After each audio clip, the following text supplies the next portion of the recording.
Okay, let me tell you about the greatest Beatles related project, or a project that had the Beatles in it as a theme ever. It's called the Expository Paragraph Project, and all of the freshmen in honors English do it. Okay, so what it is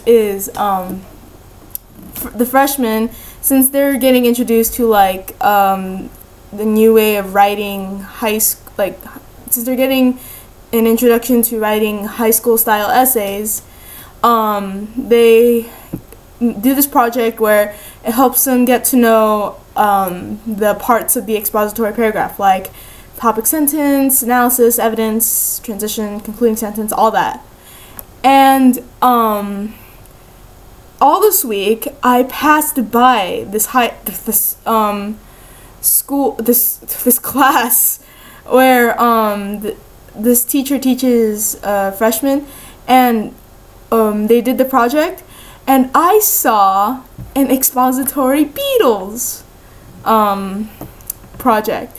Then I told myself all this week, I have to look at that project, I just have to! Because one, it's the Beatles, and two, it totally beat my expository electric guitar last year. Yeah, and it even had Pete Townsend on it. Like, I drew Pete on the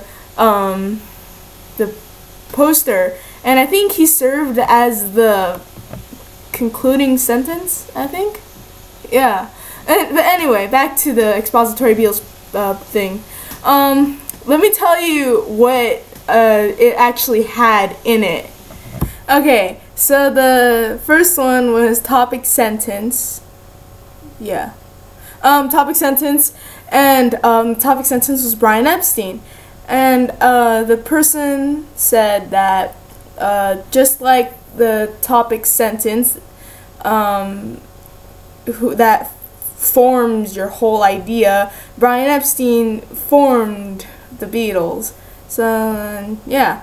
And also there was this one other step I can't remember because I didn't really learn that step, but it used George Martin, but I forgot what the person said about George Martin.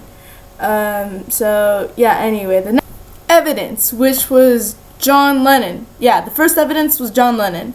The person said the evidence basically is like your backbone to your thesis, and I think your analysis for that evidence. I can't remember. It was the backbone of something.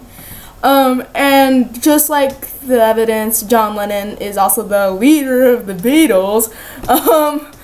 Okay, so I put quotes around because I don't really think there's a actual leader of the Beatles, but anyway, yeah, since John was the leader of the Beatles, and he formed the backbone of them, so I thought that was pretty creative. Analysis number one.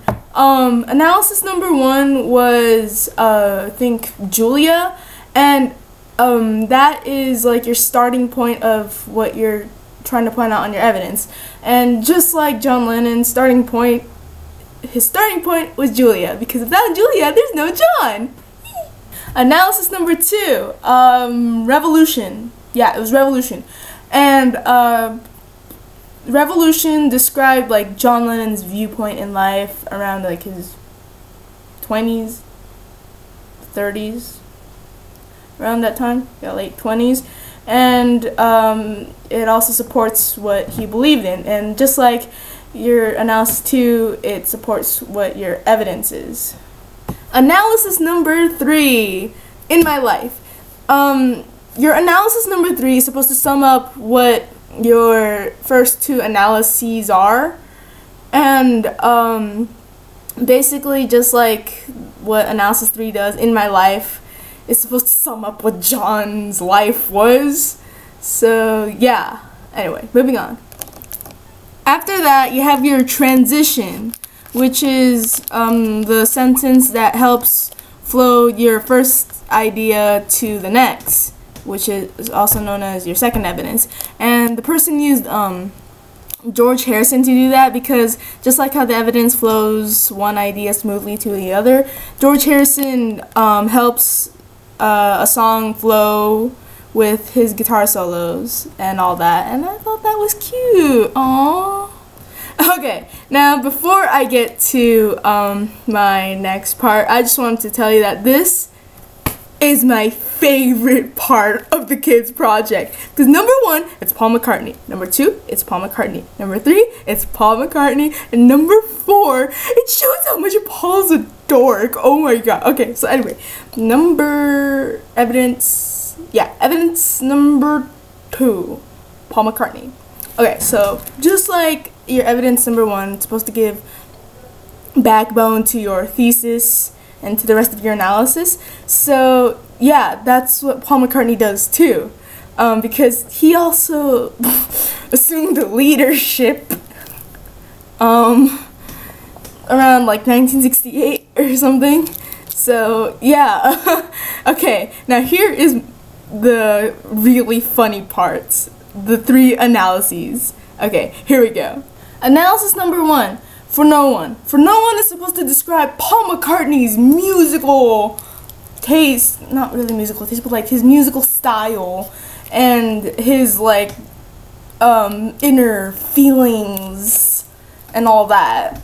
Yeah, like he's singing all these songs for no one or something. I don't know, but his emotion, it has to do with his emotions, okay? Anyway, analysis number 2, Penny Lane. Analysis number 2 is Penny Lane because it's supposed to describe Paul McCartney's childhood and growing up in Penny Lane and all that. Yeah. Anyway, here's the best part. Analysis number 3. Analysis number 3 is supposed to describe Paul McCartney's love life through Oh Darling.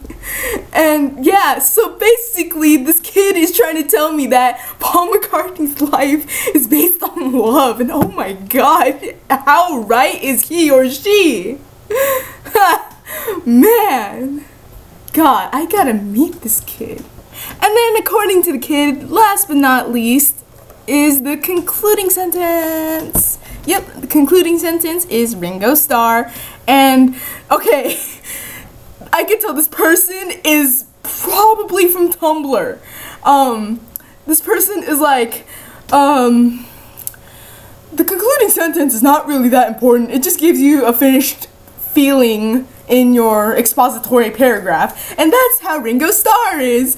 Oh my god, I love this kid. I have to meet him so bad. Anyway, so there's your little English lesson that I learned from a freshman.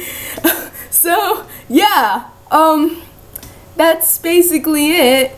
So what do you think? Isn't it not the greatest English lesson / expository paragraph project ever? Yeah, I think it is. It is the greatest.